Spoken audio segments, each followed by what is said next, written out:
Everyone, today we are going to talk about a topic which is related to your day-to-day life. Yes, and we measure whatever measure or we move. So that all things we are going to discuss in particular chapter, that is chapter number 11, measurement and motion. So in the first part we are going to talk about the past days. Before we you can see the different types of measuring instruments being shown over there, but before that I just want to discuss a general introductory part about it. So before moving on to that, I just want to know that what time do you start from your home to reach your school?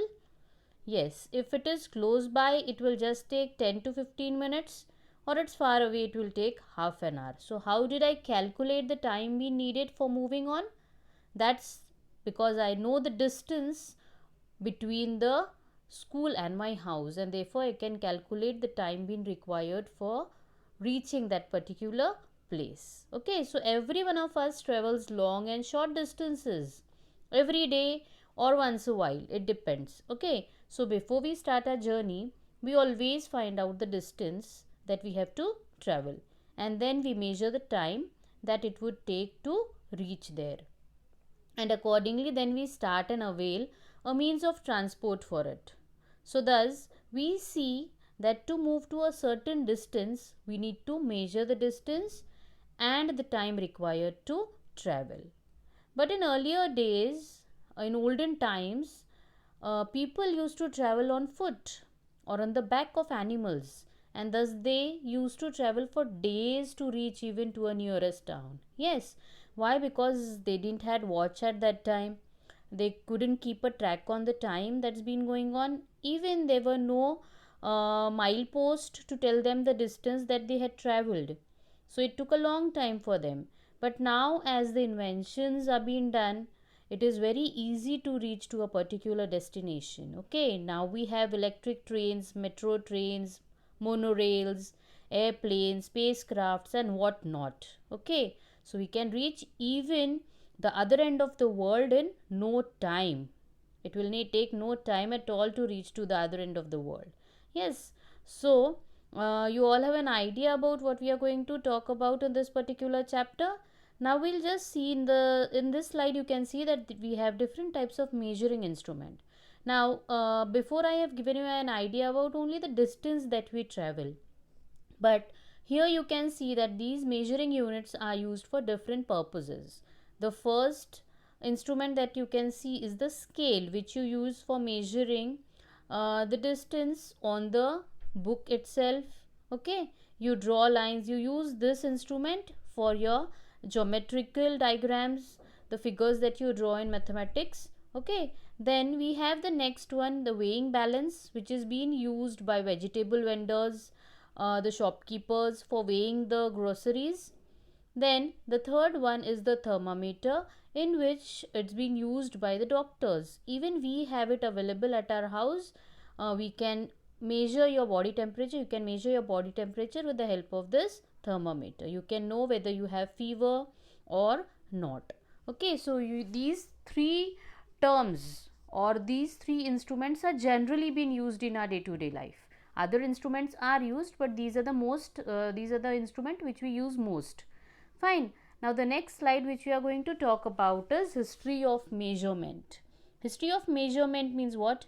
Nowadays we have seen that the earlier slide showed you the different measuring instrument which we use nowadays. But earlier people didn't had these instruments. So how did they use things to measure? So they used non-standard units. Like the first you can see over here is the hand span. You can use your hand span and measure the things. Now if I have to measure a length of a table, I will use my hand span and take a measurement. So if I say that the table is of 4 hand spans, so this hand span will not be same for every person. Will it be same? A younger kid will have a small hand span, a elder person will have a bigger hand span. So it cannot be uniform for everyone, and therefore it is known as a non-standard unit. The same way, cubit is a measurement which is being done from your palm to your elbow that also changes. It differs from person to person, and therefore it cannot be known as a standard unit. The foot span, the third one which you can see, is the same thing. The foot, it differs from person to person, and therefore we cannot use it as a standard unit. And therefore these units which were used to measure length in olden days were known as non-standard units. Then, as days passed on, people felt a need for a standard unit.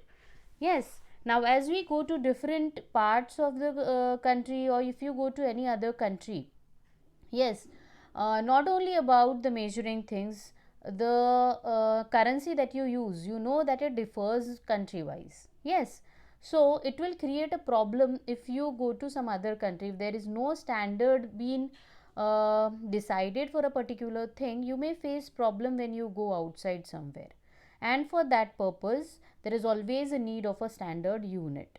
So when we measure anything, we compare it with an unknown quantity, with a known quantity, where the known quantity is called as the unit. So what is a unit?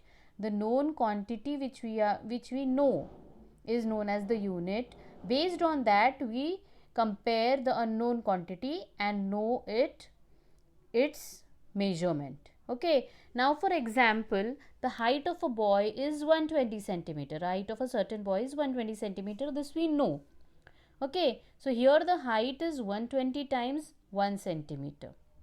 So any measurement has a number accompanied with a unit.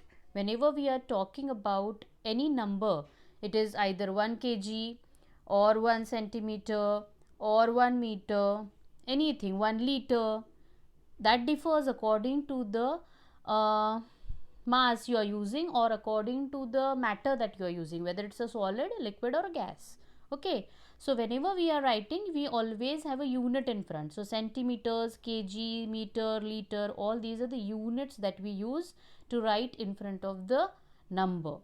So when we are writing a mass of a box is 2 kg, here 2 is the numeral value and kg is the unit. Is it clear to everyone? Okay, now then a unit which always has the same measure is called a standard unit. Means wherever you go, the same thing. If you go to, if we take an example, if you are going in India, if you are in Mumbai and you have to buy 2 kg sugars, the weight of 2 kg sugar will be same in Mumbai as it is in Pune. It will not differ according to the city. It will be similar even if you go to different cities. So such kind of unit which remains unique or uniform throughout is known as a standard unit. Is it clear to everyone?